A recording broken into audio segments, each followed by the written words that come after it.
हम त्योहार कहेंगे, तुम छठ समझना। थोड़ा सा ठेकुआ, थोड़ा नारियल समझना। हम प्यार कहेंगे, तुम परिवार समझना। हम घर कहेंगे, तुम यूपी और बिहार समझना। नमस्कार यूट्यूब परिवार, मैं हूं प्रतिभा और आप हैं आपके अपने चैनल यूपी 32 जिंदगी जिंदाबाद में। यहाँ मेरी लाइन से आपको ये तो स्पष्ट हो गया होगा कि मैं आज क्या लेकर के आई हूँ, और कैप्शन से भी ये मालूम चल गया होगा। एक बहुत ही संवेदनशील और बहुत ही प्यारा और इमोशन से भरा हुआ पर्व, छठ महापर्व। कार्तिक मास की शुक्ल पक्ष की षष्ठी तिथि को मनाया जाने वाला छठ पूजा। छठ माई जो हैं वो सूर्य देव की बहन भी कही जाती हैं। पौराणिक ग्रंथों में ऐसा बताया गया है। भारत के बिहार, झारखंड और पूर्वी उत्तर प्रदेश में मनाए जाने वाले पर्वों में से छठ महापर्व मुख्य है। धीरे धीरे प्रवासी भारतीयों के जरिए ये विश्व भर में प्रसिद्ध हो गया है। ऐसा भी कहा जाता है कि माता सीता ने सर्वप्रथम छठ पूजा की थी। अगाध श्रद्धा से भरे हुए हम लोग तो जोश में कहीं कमी नहीं है। तैयारियां शुरू हो चुकी हैं शाम की छठ पूजा अटेंड करने के लिए, और ये है वो विहंगम नजारा जब दिया जाएगा पहला सांझ का अर्घ और निकल पड़े हैं घर से उस अर्घ की ओर। वैसे सब कहते हैं दुनिया उगते हुए सूरज को सलाम करती है, जैसे सूर्य का अस्त होना कोई अक्षम्य अपराध हो। कई गीत सारिकाएं भी ऐसा ही इंगित करती आई हैं। वो है ना, उगता सूरज धीरे धीरे ढलता है ढल जाएगा। पर मैं आपको बता दूं, सूर्य को हम शक्ति पुंज के रूप में पूजते हैं। सूर्य को हम दैविक रूप में पूजते हैं। पूर्व से उदित होने वाला सूर्य पश्चिम में डूबता हुआ भी हमारे लिए उतना ही श्रद्धेय है। देवता यदि दिशा बदल लें तो क्या उनकी महत्ता कम हो जाती है? भारत की विविधता को दर्शाती है छठ पूजा। ये सिर्फ त्योहार नहीं, अपितु पूरा भाव समर्पित गीत है, जिसको संपूर्ण विश्व में फैला हुआ प्रत्येक यूपी, बिहार, झारखंड का वासी पूरी श्रद्धा और उल्लास से गाता है। छठ माता कौन है? अलग अलग मान्यताएं और भिन्न भिन्न श्रद्धा। पुराणों में वर्णित है, नवरात्रों में पूजी जाने वाली मां कात्यायनी को ही छठ माता कहा जाता है। इन्हें ब्रह्मा जी की मानस पुत्री भी माना गया है। महाभारत काल में द्रौपदी ने छठ किया था, ऐसा भी सुनने में आता है। छठ पूजा सिर्फ एक पर्व नहीं, ये हजारों वर्षों पुराने हमारे संस्कारों से हमारे संबंध की एक मौन घोषणा भी है। अगर मानवीय विविधता पर प्रकाश डालूं तो मैं बता दूं कि हम सूर्य पुत्र हैं, जो परिस्थिति में सूर्य के साथ तपना तो जानते ही हैं, विषमताओं के बावजूद सूर्य की तरह चमकना भी जानते हैं। दुनिया में ऐसी कोई ताकत नहीं जो सूर्य को बुझा सके। त्योहार घर से आती हुई आवाज है, जो हर उस परदेसी को ये याद दिलाती है कि अब समय हो चला है, घर की ओर रुख करो। छठ एकमात्र ऐसा पर्व है जब माँ और मिट्टी दोनों मिलके आवाज देते हैं कि घर आजा बेटा।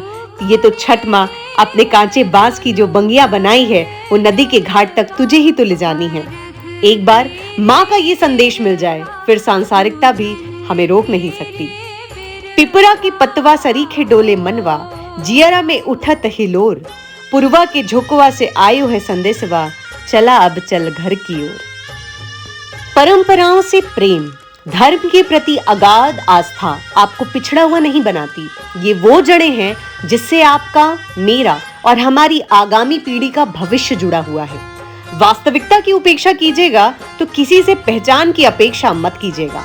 आज वेद पुराणों को हम कोरी कल्पना मानने लगे हैं और उस पे सवाल उठा देते हैं, पर वही जब सिनेमैटिक फिक्शन बन के हमें परोसा जाता है तो साइंटिफिक फिक्शन के नाम देकर के हम उसमें यकीन करने लग जाते हैं। जरा ठहर के सोचिएगा, हम आधुनिक बन रहे हैं या मूर्ख? छठ पूजा पर्व नहीं, महापर्व है।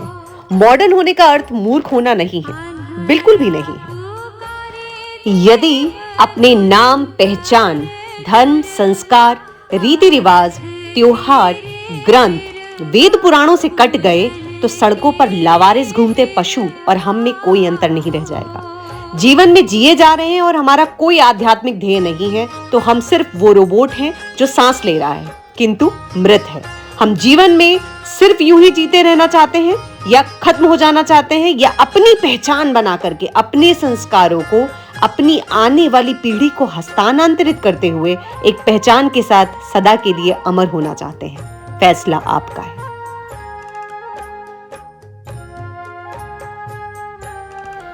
इन त्योहारों की आत्मा है घर के बुजुर्ग, जो कागज के फूल में अपने अनुभवों की, नेतृत्व की सुगंध डालकर उसे सजीव कर देते हैं। परिवार का एक सदस्य मन में पूरे परिवार का विश्वास लेकर उस जल में खड़ा है और उसके नेतृत्व की डोर उस अनुभवी हाथ में है जिसने ना जाने कितने उदित सूर्यों में अनगिनत मनौतियों से करबद्ध वंदनाएं की हैं। भाव को समझिए। संस्कृति का यह खूबसूरत हस्तांतरण देखिए।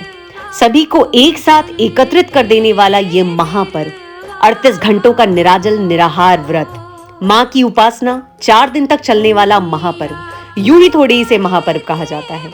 एक घाट, एक माँ, एक आस, एक भाव। न अमीर न गरीब, न आर्थिक संपन्नता की दीवार, न अभाव की, न जाति की संकीर्णता, न छोटे बड़े का मापदंड। छठ माँ तो सबकी है, न पंडित न पद्धति, सिर्फ और सिर्फ प्रेम और श्रद्धा का असीम भाव। उपासना की दहलीज पे खड़ा हर श्रद्धालु माँ के लिए एक समान है। मेरा तो मन कई बार इतना भाव विवल हो गया कि कैमरा के सापेक्ष आमने सामने आकर के मैं मौन रह गई, मुझसे बोला ही नहीं गया। हजारों का हुजूम और दियों की टिमटिमाती लौ, मैं निशब्द बस सब आंखों में बसा लेने के लिए आतुर खड़ी हुई थी। कैमरा, मैं हमेशा से कहती आई हूँ, एक बहुत बढ़िया इजाद है, लेकिन शायद कैमरा की दृष्टि भी वो कैप्चर नहीं कर सकी जो भाव, जो भक्ति, जो आत्मसमर्पण और विश्वास मैंने महसूस किया। सौभाग्यशाली हूँ, उत्तराखंड की बेटी और बिहार की बहू। तो अब समझ करके समझ में आया कि भावनाएं किसी भी चीज से कितनी ऊपर होती हैं। मैं इस महापर्व का हिस्सा बन सकी, मैं अपने आप को सौभाग्यशाली मानती हूँ। अब जीवन में उस दिन का इंतजार है जब मैं भी माँ के सामने समर्पित रूप से खड़ी रहूं और जल में खड़े रह करके उनको धन्यवाद देते हुए शारदा सिन्हा जी का वो जो गाना है ना, उसको सार्थक कर सकूं कि पहले पहल हम तो कहीं नहीं, छठी मैया बरत तोहार, करिए क्षमा छठी मैया, भूल चूक गलती हमार। और जैसा कि मैंने आपको बताया कि जान पहचान हो ना हो, लेकिन सब वहाँ भावनाओं से जुड़े हुए हैं। तो ऐसे ही एक परिवार से मुलाकात हुई और एक नया प्राणी, जिसे कहते हैं एक नया शख्स मेरी जिंदगी में जुड़ा, जो कि अदिति भाभी। और शायद वो ये व्लॉग देखेंगी भी तो मुझे याद करें। और मैंने उनसे नंबर भी एक्सचेंज किया। बहुत ही प्यार से उन्होंने मुझे इसमें शामिल किया और उनको देख करके ही ना वो भावना और उनका जो कहते हैं ना एकदम प्योरिटी जो थी उनकी पूजा में, वो मैंने महसूस करी। और मैं प्रार्थना करूंगी ईश्वर से कि मुझे भी ये मौका दे और मुझे भी इतना सामर्थ्यशाली बनाए, मुझे भी इतनी शक्ति दे कि मैं भी इस तरीके से छठी मैया का धन्यवाद करते हुए उनकी प्रार्थना में नेक्स्ट ईयर खड़े रह सकूं उनके बगल में। तो कहते हैं ना, परिवार से परिवार जुड़ता जाता है। यस, थैंक यू अदिति भाभी। इफ अगर आप ये देख रहे हो, ये वीडियो देख रहे हो, तो स्पेशल थैंक यू आपके लिए। और आप बहुत ज़्यादा अच्छे हो, आप बहुत बहुत अच्छे हो।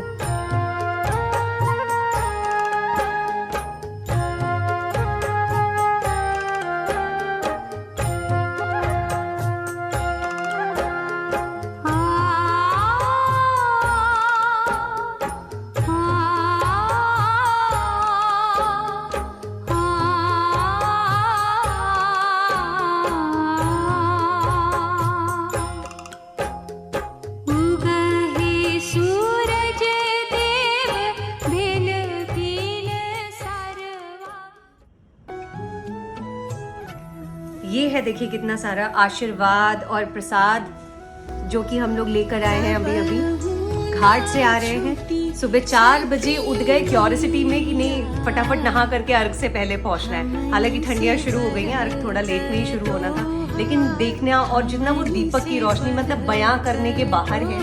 तो प्रसाद का आनंद मेरे साथ साथ आप लोग भी लीजिए। छठी माई सब पे कृपा बनाए रखें, मेरे साथ साथ आप सबके परिवार पे, हमारे सबके परिवारों पे हम लोग अच्छा सुने, अच्छी बातें शेयर करें। फिर से मिलूंगी कुछ और नया लेकर के किसी और नए ब्लॉग में। तब तक मैं प्रतिभा साइनिंग ऑफ और जय छठी मैया की।